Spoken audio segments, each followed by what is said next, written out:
Madilim ang langit ng gabing iyon, parang may ibinubulong ang hangin na lihim ng matagal nang ibinaon sa katahimikan ng isang baryo sa timog. Isang baryo na sa unang tingin ay tahimik, simple, at puno ng mga karaniwang tao, pero sa likod ng mga ngiti ng ilan, may mga matang nagmamasid at naghihintay ng pagkakataong sumalakay. Dito nagsimula ang kwento ng isang binatang inapi, binastos, at halos lamunin ng sariling galit, isang kwentong hindi lang tungkol sa paghihiganti, kundi tungkol sa isang nakatagong kasamaan na matagal nang nananahan sa anyo ng isang inaakalang amo. Si Elmer ay isang tahimik at masipag na binata.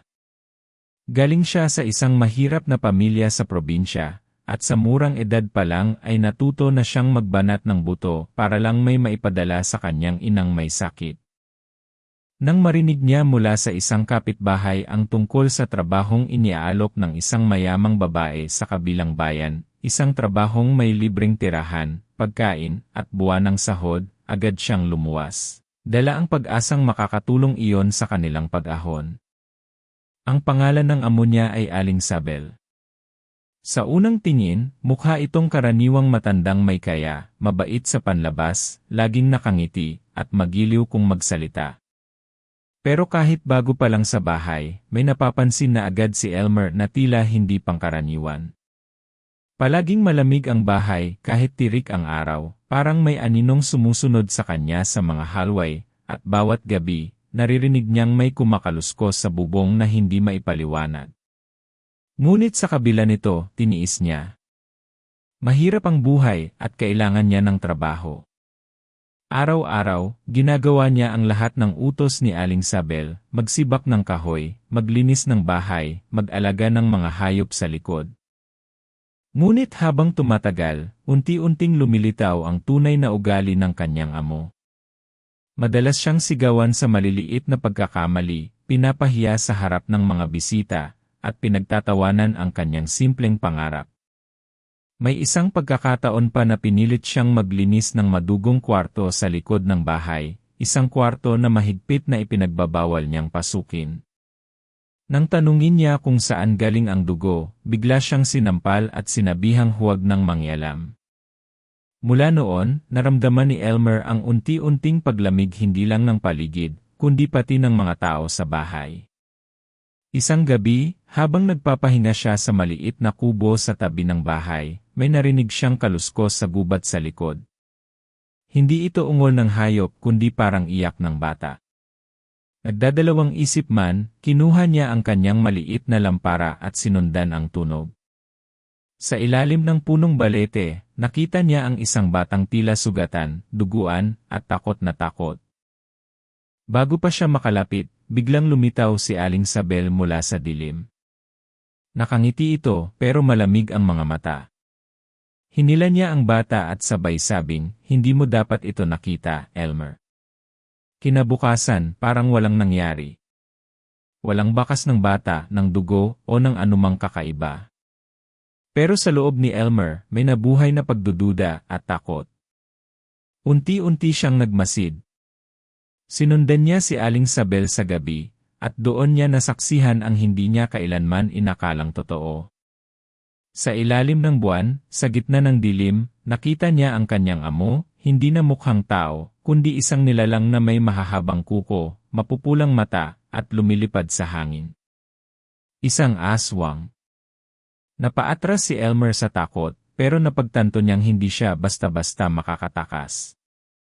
Nasa kalagitnaan siya ng kagubatan, at alam niyang oras na malaman ni Aling Sabel na alam na niya ang lihim tapos na siya. Kaya nagpanggap siyang wala siyang nakita. Tiniis niya ang bawat araw, bawat insulto, bawat pananakot, hanggang sa dumating ang araw ng kanyang desisyon. Hindi na siya tatakas. Hindi na siya tatahimik. Gaganti siya. Pero paano mo lalabanan ang isang aswang? Paano ka magwawagi kung kalaban mo ay isang nilalang na kayang magbago ng anyo, magtago sa dilim, at pumatay ng walang bakas? Hindi sapat ang tapang. Kailangan niya ng tulong at kaalaman. Kaya nagsimula siyang magtanong-tanong sa mga matatanda sa baryo. May ilan na lumayo sa kanya, takot na madamay. Pero may isang matandang lalaki na kilala sa pangalan lang na Mang Igo, ang nagsabi ng totoo. Matagal nang may kasunduan ang pamilya ni Sabel sa mga nilalang ng dilim.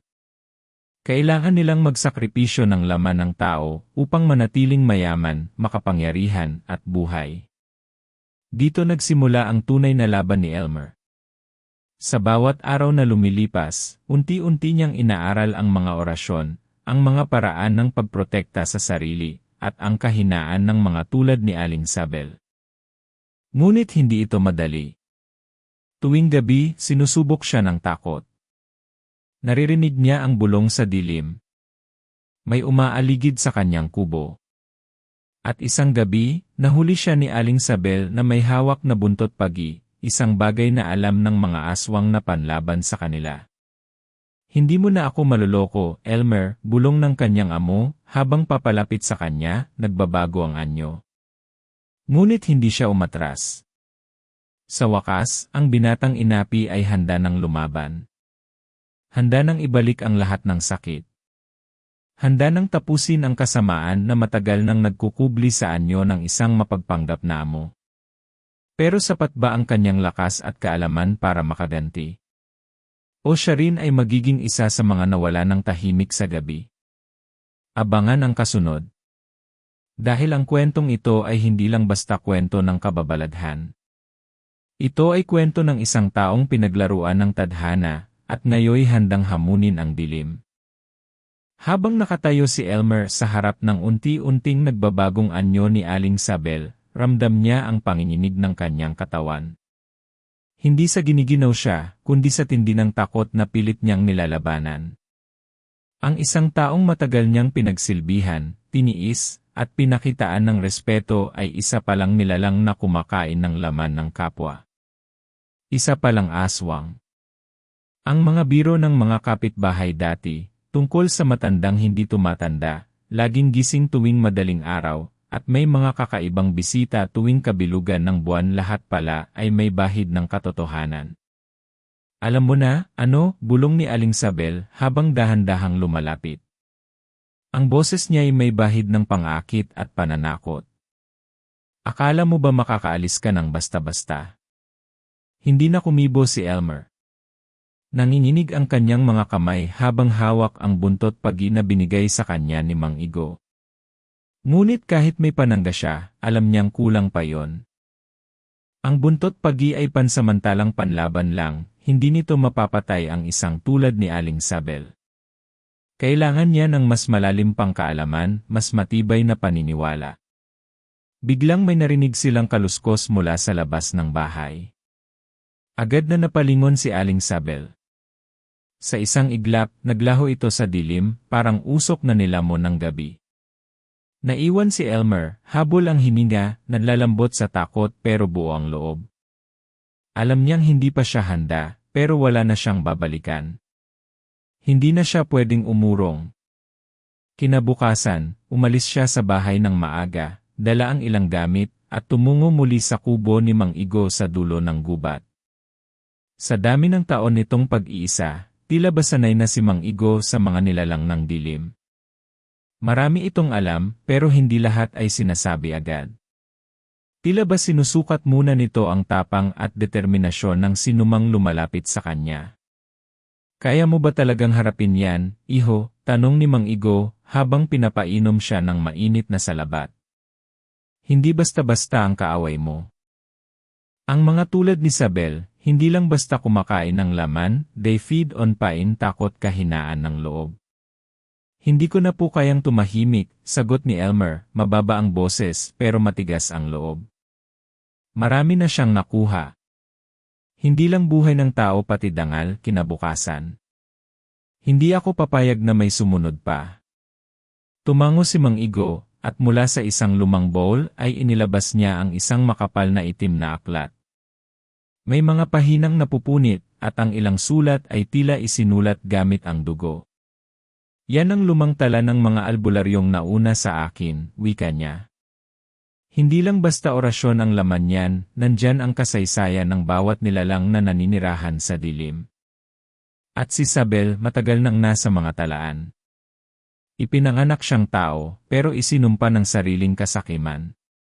Doon nalaman ni Elmer ang mas malalim na kasaysayan ng kanyang amo. Si Isabel pala ay galing sa isang pamilyang dati mahirap din. Ngunit sa kagustuhang yumaman at magkaroon ng kapangyarihan, sumanib siya sa isang grupo ng mga nilalang nasa gabi lang nabubuhay. Ang kapalit ng kanyang kaginhawahan ay ang pagsasakripisyo ng buhay ng inosente tuwing kabilugan ng buwan. Ang bawat bata, matanda, o lalaking nawawala sa kanilang lugar ay may bahagi ng kasunduang iyon. Bakit hindi niyo po siya pinigilan noon pa? Tanong ni Elmer. Sinubukan, sagot ni Mang Igo. Pero matalino siya. Maraming binayaran, maraming tinakot. At sa tuwing may nagtatangkang magbunyag, bigla na lang nawawala o natatagpuan na lang sa ilog, wala nang laman ang tiyan. Mas lalong lumalim ang galit ni Elmer. Hindi na lang ito kwento ng paghihiganti. Ito na ay laban para sa lahat ng naging biktima, para sa mga batang hindi na nakauwi, para sa mga pamilyang nabaldado ng takot, para sa mga inosenteng isinakripisyo kapalit ng yaman ng isang halimaw. Sa mga sumunod na araw, araw-araw siyang bumabalik kay Mang Igo upang matuto. Iba't ibang uri ng dahon, ugat, langis, at buto ang ipinakilala sa kanya. May mga orasyon siyang paulit-ulit na binibigkas habang pinapainit ang langis sa apoy. May mga ritual din siyang isinagawa sa ilalim ng buwan habang hawak ang anting-anting na galing paraw sa isang matandang babaylan. Habang lumalalim ang gabi, mas lalo niyang nararamdaman ang pagbabantay ng mga mata sa dilim. Minsan, paggising niya may mga kuko sa labas ng kubo. Minsan, naririnig niyang tinatawag siya ng boses ng kanyang ina, kahit alam niyang nasa malayo ito at hindi kailanman pupunta roon. Hindi lahat ng tinig ay totoo, babala ni Mang Igo. May kakayahan ang mga nilalang na yan na lokohin ang pandinig, ang paningin kahit ang puso. Diyan sila malakas. Isang gabi, habang nag-ensayo ng pag-ukit ng proteksyong simbolo sa kahoy, biglang bumukas ang pinto ng kubo. Nakatayo sa labas si Lando, isang matandang trabahador dati sa bahay ni Aling Isabel na matagal nang nawala. Akala ni Elmer ay patay na ito. Payat na payat si Lando, may mga galos at sugat sa braso, pero buhi. Tumakas ako, bulong ni Lando. Nakakita ako ng pagkakataon. Hindi ko na kaya ang ginagawa nila. Lahat ng bago mong pinasok totoo. Anong ibig mong sabihin? Tanong ni Elmer. May paparating. Sa susunod na kabilugan ng buwan may ihahain na naman sila. Pero ngayon, hindi na bata ikaw ang target. Napakuyom ang kamao ni Elmer. Hindi na siya nagulat. Pero iba ang pakiramdam kapag mismong biktima na siya. Alam niyang hindi na siya makakatulog ng payapa. Hindi na siya ligtas sa anumang lugar. Pero hindi rin siya susuko. Ang mga susunod na araw ay mas naging mabigat. Palakas ng palakas ang presensya ni Aling Isabel sa paligid. May mga hayop na biglang namamatay sa kakahuyan. Ang tubig sa poso minsang naging kulay itim. Isang gabi, nakita niyang may nakaukit sa puno malapit sa kubo, isang mata, nakamasid, nakabukas. Alam niyang hindi na siya sinusubaybayan lang. Pinaglalaruan na siya. Ngunit hindi na siya ang dating Elmer. Ang dating binatang natatakot lumaban ay unti-unting naging tagapagdala ng liwanag sa isang mundong matagal nang nilalamon ng dilim. Pero sapat ba ang kanyang natutunan? O masyado nang huli ang lahat?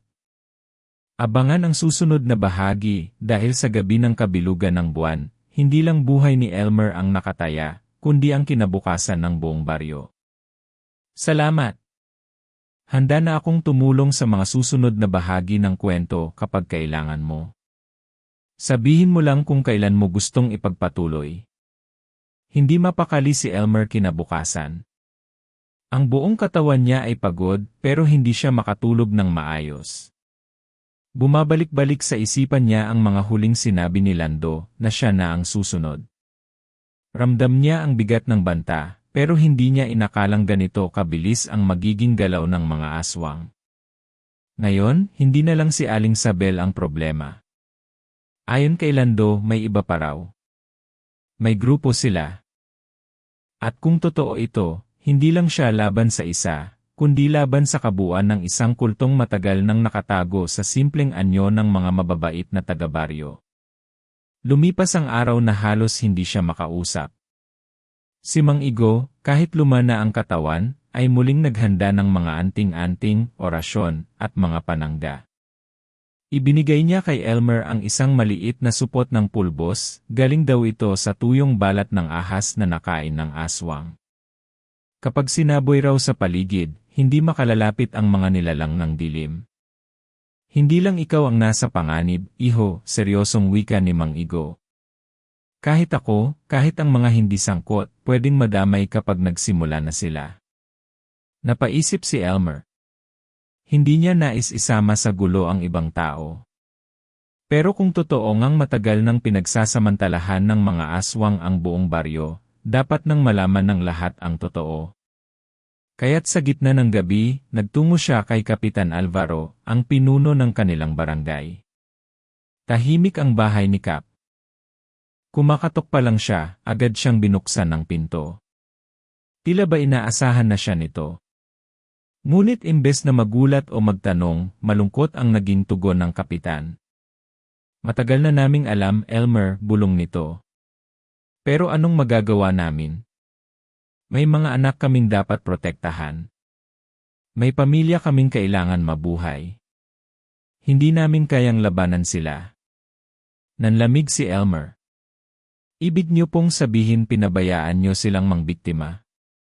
Hindi na sumagot si Kap, tumalikod ito at pumasok na lang sa loob ng bahay.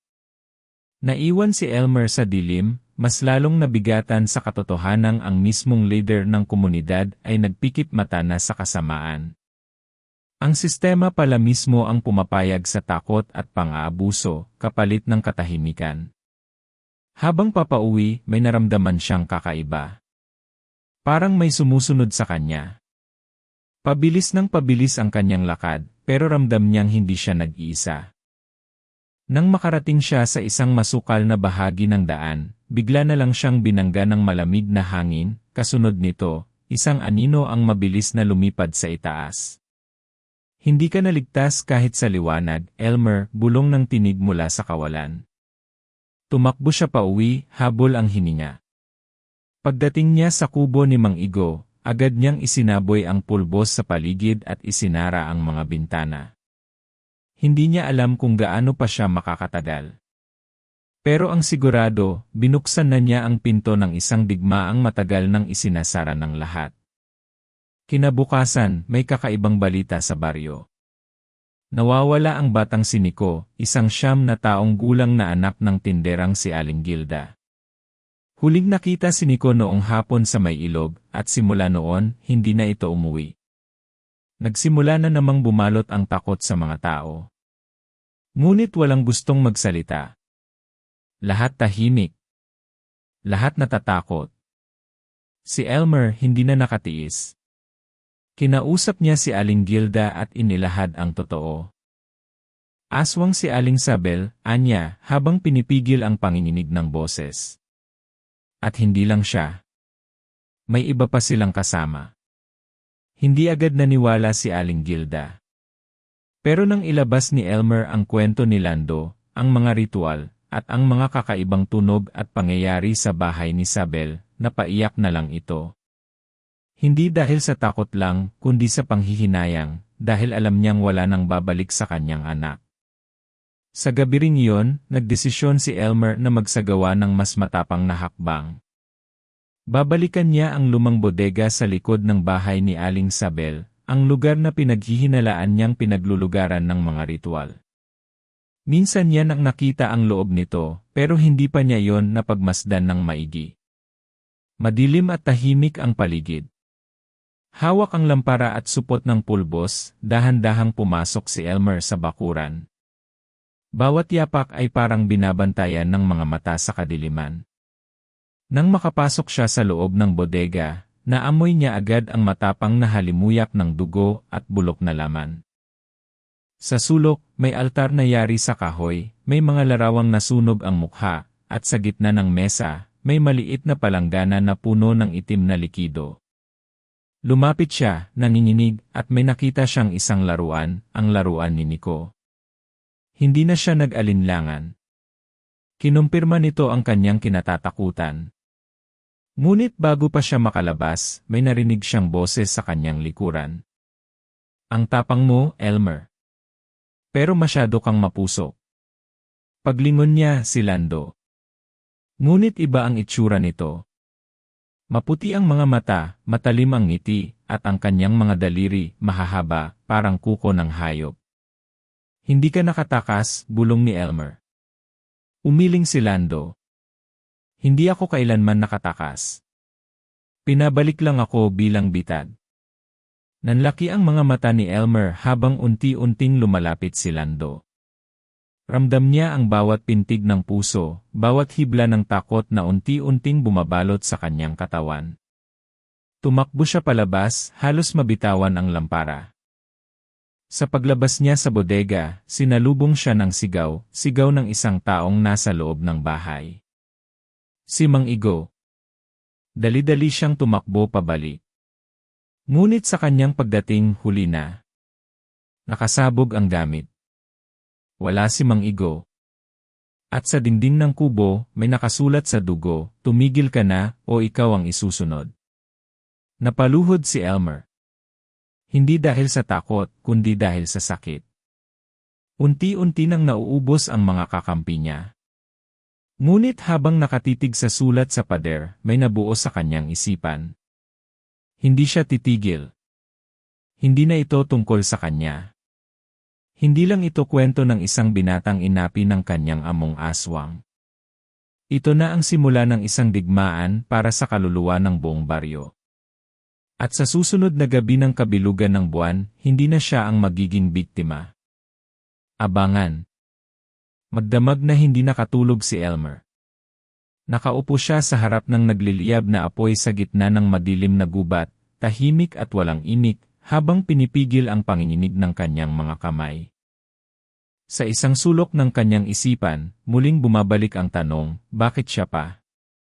Bakit hindi siya umalis noon pa lang? Pero sa bawat tanong ay may paalala rin ng mga bata sa baryo, ng mga nawawala, ng sigaw ni Mang Igo bago ito tuluyang mawala. Hindi na ito simpleng paghihiganti. Isa na itong paninindigan. Sa mga sumunod na araw, kumalat sa baryo ang takot.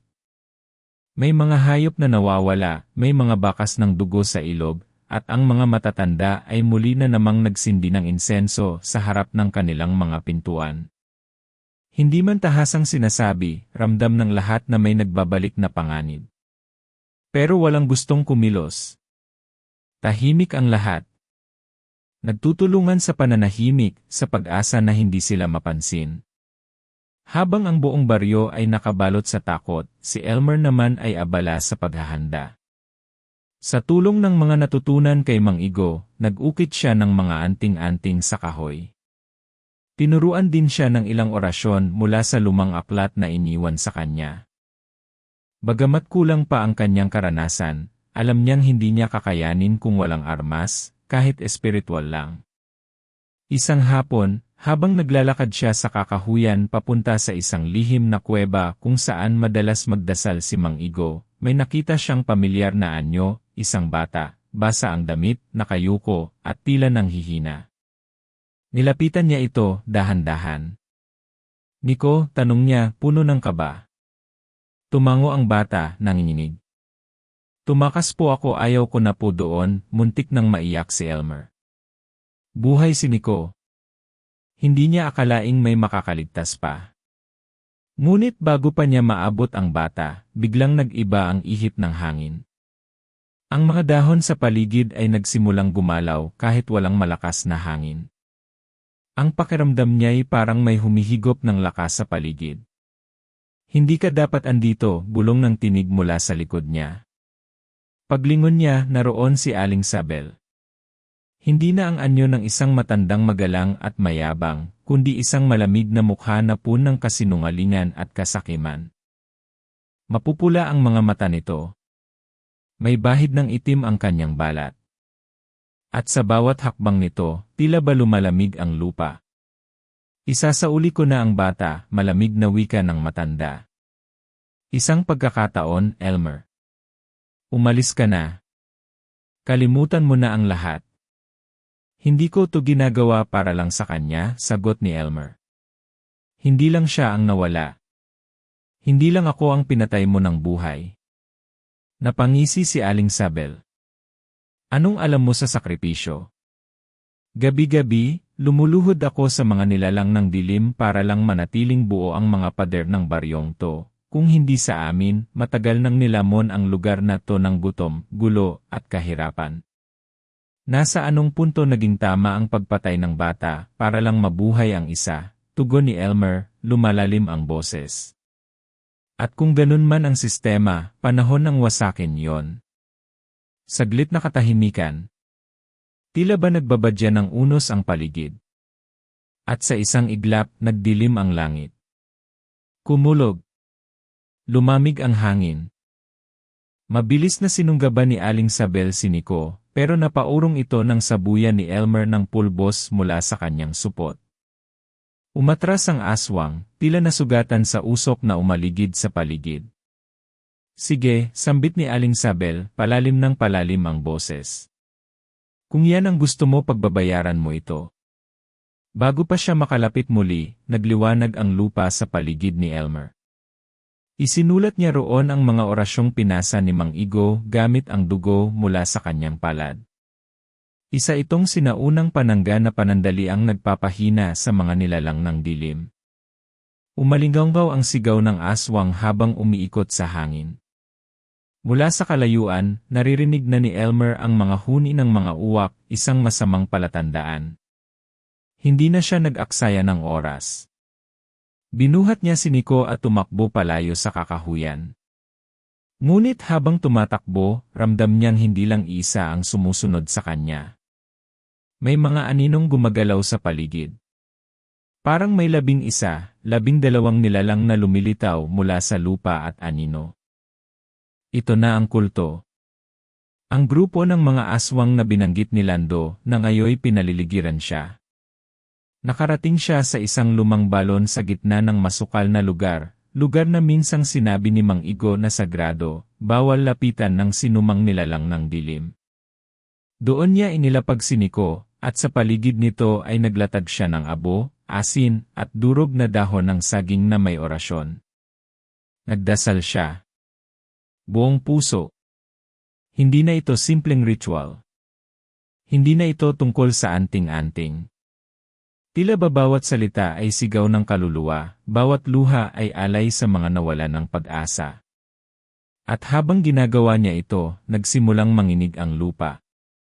Parang may nilalabas na sigaw ang paligid, hindi lang ng kasamaan, kundi ng mga kaluluwang matagal nang ginapos sa takot. Sa di kalayuan, lumabas si Lando. Punit-punit ang damit. Hindi na ito ang taong nakilala niya noon. Isa na itong ganap na nilalang ng dilim. Lumapit ito, tinatawag si Elmer na parang kinakausap ang kaibigan, pero may halong pang-uyam. Hindi mo na sila mapipigilan, anya. Sila ang nagbabantay sa balanse ng lugar na to, kapag sinira mo sila baka mas malalang dilim pa ang dumating. Mas pipiliin ko na ang dilim na totoo, sagot ni Elmer, kesa sa peking liwanag na galing sa dugo ng mga bata. Sumugod si Lando. Nabitawan ni Elmer ang bote ng langis na may orasyon, at tumilapon ito sa apoy. Biglang lumiyab ang paligid, at sa gitna ng apoy, nagsimulang sumigaw ang mga nilalang sa kadiliman. Ngunit hindi pa tapos ang lahat. Sa itaas ng balon, lumulutang si Aling Sabel. Buo pa rin ang anyo, pero ang kanyang anino ay bumabalot na sa buong kabubatan. Ngayon, Elmer, makikita mo kung ano ang tunay na anyo ng kapangyarihan. At sa mismong sandaling iyon, sa gitna ng apoy, usok, sigaw ng espiritu, at lumalalim na gabi nagsimula ang totoong labanan. At dito hahantong ang lahat, sa gabing walang katiyakan, kung sino ang mananatili sa liwanag at sino ang tuluyang lulunurin ng dilim. Ang liwanag ng apoy ay kumikislap sa madidilim na mata ni Aling Sabel, habang unti-unti siyang lumulutang pababa mula sa itaas ng balon. Ang anyo niya ay tila hindi na tao, kulay abong balat, mahabang kuko, at itim na aninong parang usok na umaagos mula sa kanyang katawan. Sa paligid, nagsisigawan ang mga espiritong tila nakatali sa lupa, parang mga kaluluwang hindi matahimik. Ang apoy na galing sa langis at orasyon ay pansamantalang nagsilbing depensa ni Elmer at ni Nico, ngunit alam niyang hindi ito magtatagal. Ramdam niya sa hangin na may mas malalim pang lakas na kumikilos sa paligid, isang presensyang mas matagal, mas malupit, at mas matalino kaysa kay Aling Sabel. Akala mo ba ikaw lang ang may pinaglalaban, ani Sabel, tinig na parang humahalo sa hangin. Bago ka pa isinilang, may kasunduan ng pinangangalagaan dito. Ang buhay kapalit ng kaayusan. At mayong sinira mo ang balanse, haharapin mo ang galit ng kalikasan mismo. Hindi nakaimik si Elmer. Nanginginig ang kanyang kamay, pero matatag ang kanyang loob. Pinoprotektahan niya si Nico, itinatago sa likod ng anting-anting na gawa ni Mang Igo. Muling lumitaw sa likuran ni Aling Sabel ang ilan sa mga kasama niya, mga nilalang na hindi lahat mukhang tao. May isa na may mata sa likod ng ulo, may isa na kumikilos na parang hayop, at ang isa pa ay may bunganga sa tiyan. Iba't ibang anyo ng kasamaan, nakatago sa katawan ng mga karaniwang mamamayan. Ngunit bago pa sila makalapit, isang malakas na alingawngaw ang bumalot sa paligid.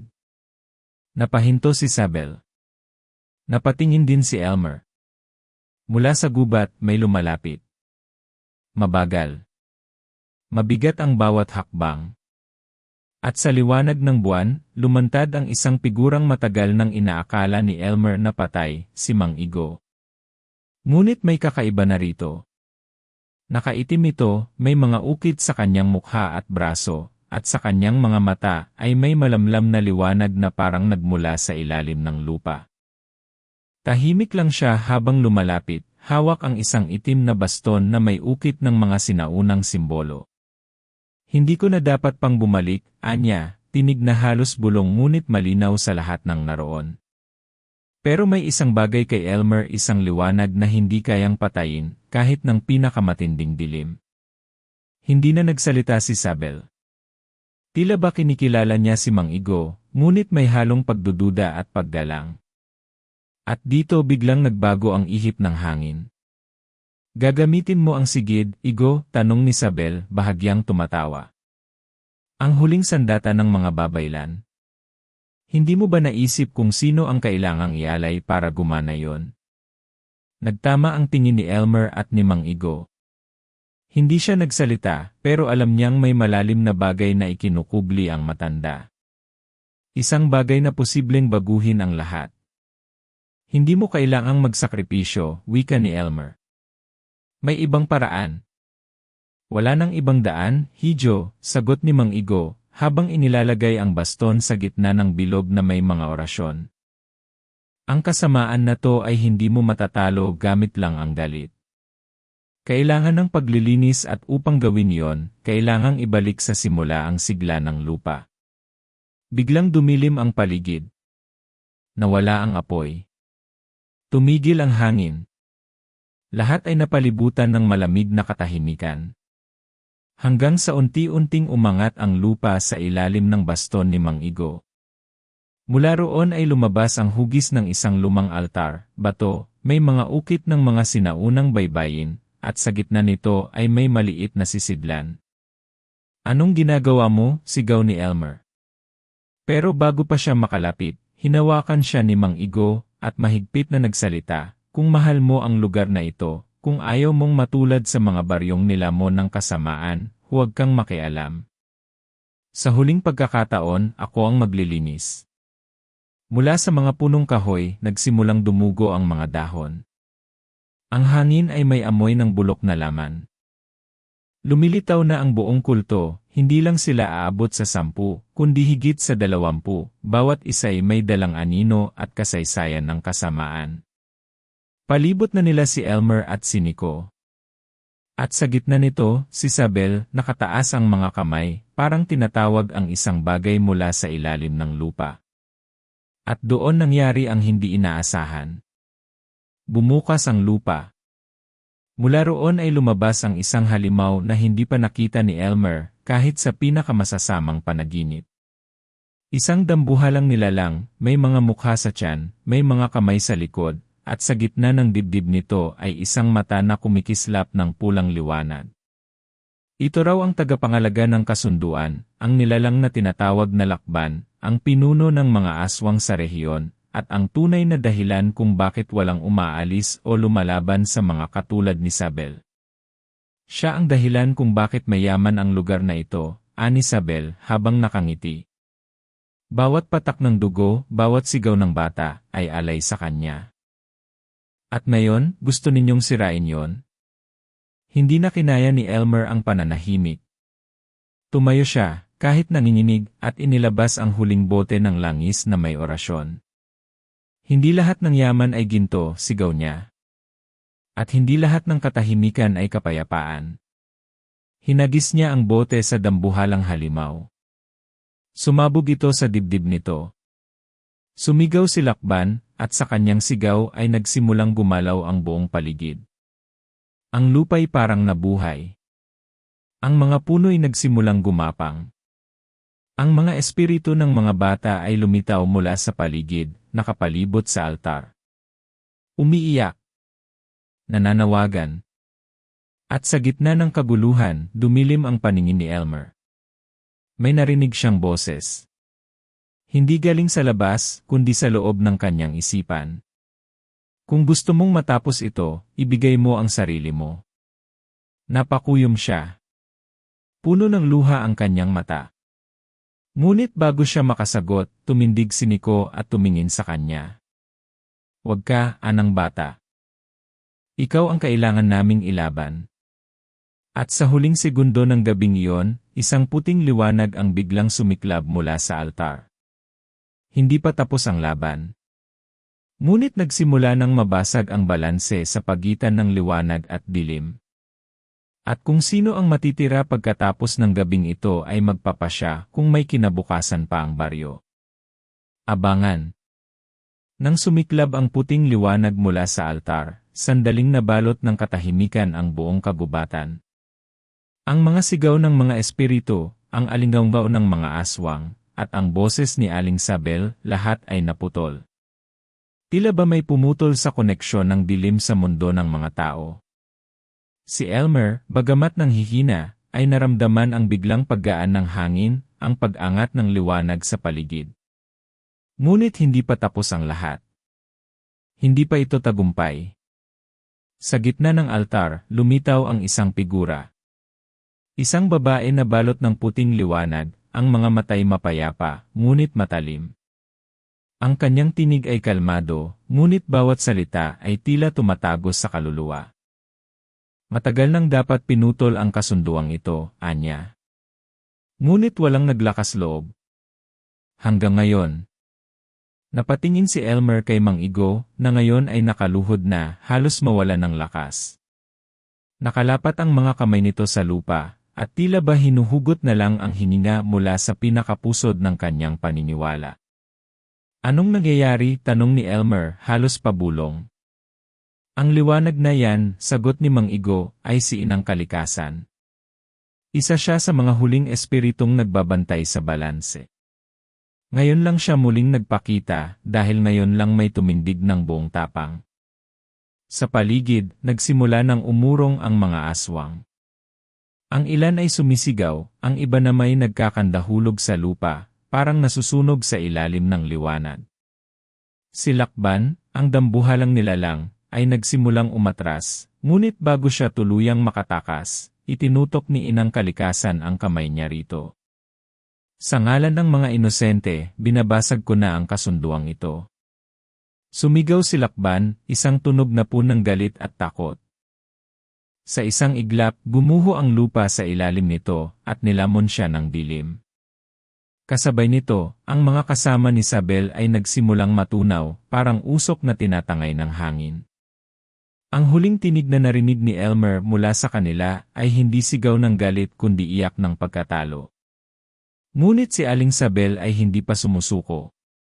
Tumayo siya sa gitna ng gulo, kahit nasusunog na ang kanyang balat sa liwanag.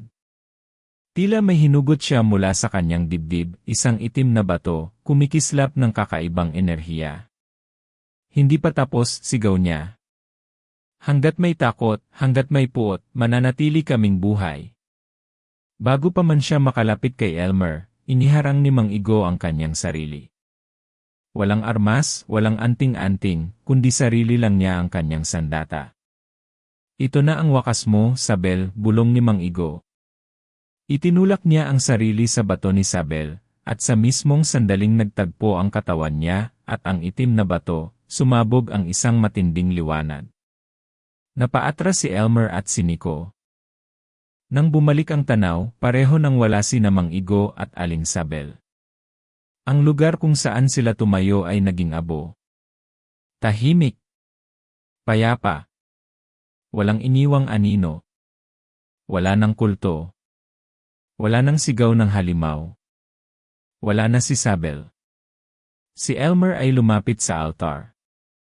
Si Inang Kalikasan ay dahan-dahan nang naglalaho, ngunit bago siya tuluyang mawala, bumulong siya kay Elmer. Ang liwanag ay hindi laging makikita sa paligid. Minsan, nasa loob mo. Pag-ingatan mo ito. Dahil ang dilim laging babalik. Nang tuluyan nang maglaho ang espiritu, napahawak si Elmer sa dibdib. Mabigat pa rin ang pakiramdam pero buo na ang loob niya. Kasama si Nico, bumalik sila sa baryo. Hindi nila sinabi ang lahat ng nangyari, ngunit sapat na ang mga pagbabago para malaman ng mga tao ang katotohanan. Sa mga sumunod na linggo, unti-unting bumalik ang sigla ng lupa. Ang tubig sa poso ay naging malinaw. Ang mga punong kahoy ay muling namulaklak. At ang baryo ay unti-unting gumaling. Pero isang gabi, habang naglalakad si Elmer pauwi mula sa burol ni Mang Igo, may narinig siyang mahina, isang huni ng uwak, isang aninong dumaan sa gilid ng kanyang paningin.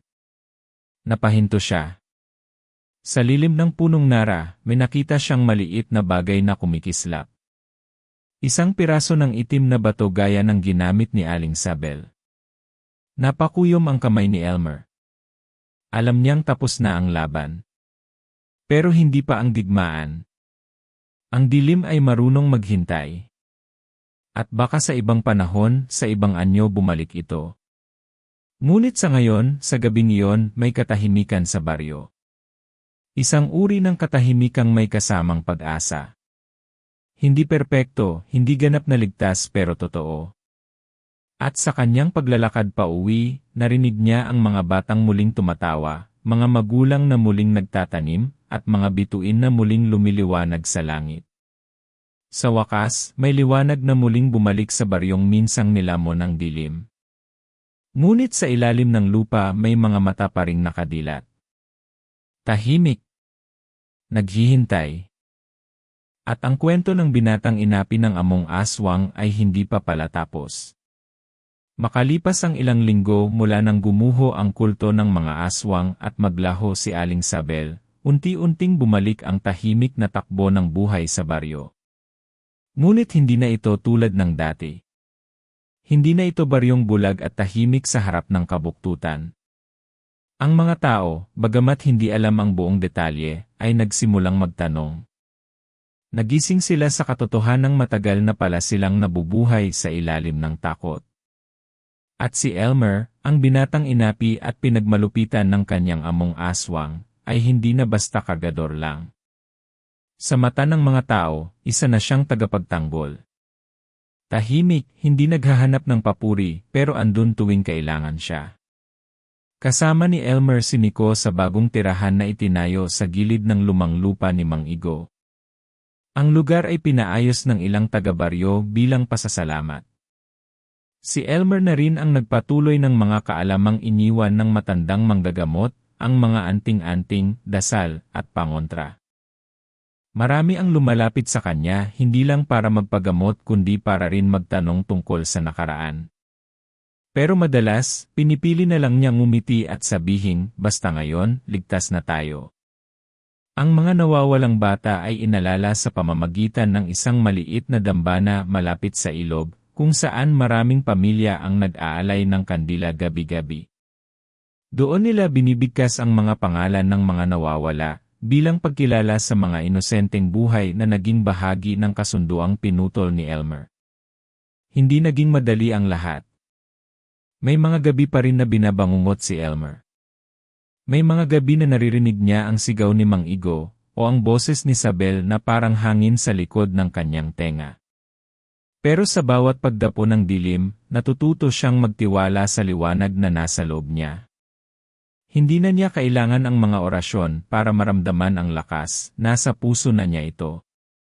Isang lakas na tinaglay niya mula pa nang tumayo siya laban sa pang-aabuso. Isang lakas na nagsimula sa simpleng pagkadama ng tama at mali.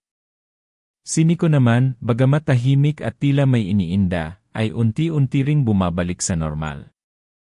Muli na siyang natutong tumawa, maglaro kasama ng ibang bata, at magsabi ng isalamat. Ngunit minsan, nahuhuli siya ni Elmer na nakatingin sa malayo, parang may inaabangan. Nang minsang tinanong niya ito, ang sagot lang ng bata ay, alam kong hindi pa sila lahat tapos. Tumango lang si Elmer. Pareho silang nakaramdam ng parehong bagay, na ang dilim ay hindi kailanman tuluyang nawawala.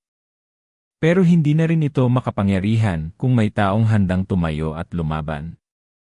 Isang araw, bumisita si Kapitan Alvaro sa tahanan nila Elmer. Bitbit nito ang ilang dokumento at mga sulat mula sa mga taga-baryo. Tahimik itong naupo at saka muling tumingin kay Elmer. Pasensya ka na, anito. Matagal kaming nanahimik. Matagal kaming nagpanggap na wala kaming alam. Pero dahil sa'yo nagising kami. Nag-iwas ng tingin si Elmer. Hindi siya sanay sa papuri. Pero ramdam niyang totoo ang sinasabi ni Cap, hindi na ito ang leader na nagtago sa takot. Bagkus, isa na itong lalaking gustong itama ang mga pagkukulang. Nais ka sana naming hilingan, dagdag pa ng kapitan. Na maging gabay ng barangay isang bagong tagapangalaga. Hindi formal. Wala sa papel. Pero alam naming ikaw ang makakatulong kung sakaling muling dumilim ang paligid. Tahimik lang si Elmer sandali, saka dahan-dahang tumango. Hindi ko po alam kung anong mangyayari bukas. Pero kung kailangan niyo ako, andito lang ako. Simula noon, naging mas bukas ang barangay. May mga gabing sabay-sabay silang nagdadasal. May mga lumalapit kay Elmer para magtanong tungkol sa mga nilalang ng dilim. Hindi para matakot, kundi para maintindihan, para hindi na muling mabiktima ng kamangmangan. Habang lumilipas ang panahon, napansin ni Elmer na nagiging mas kalmado ang paligid. Ang dating mabigat na hangin ay tila napalitan ng mas banayad na presensya. Maging ang mga hayop sa kagubatan ay nagsimulang magbalikan. Ang dating gubat na puno ng anino ay unti-unting naging bahagi muli ng buhay ng mga tao. Pero isang gabi, habang binabantayan niya si Nico na natutulog, napansin ni Elmer ang isang piraso ng itim na bato sa gilid ng kanilang bintana. Katulad ng nakita niya dati matapos ang laban. Kumikislap ito sa ilalim ng buwan. Pinulot niya ito at sandaling tinignan. Biglang bumigat ang hangin. Hindi nakakatakot pero may dalang paalala. Paalala na kahit natapos na ang isang yugto, may mga lihim pa rin sa mundo na hindi kailanman mawawala. Tinignan niya ang langit. Tahimik ang mga bituin. Ngunit alam niyang sa likod ng katahimikan, may panibagong kabanata na nagsisimula. Binalot niya ang bato sa puting tela at inilibing sa ilalim ng puno ni Mang Igo. Isa itong pangako na mananatili siyang tagapangalaga.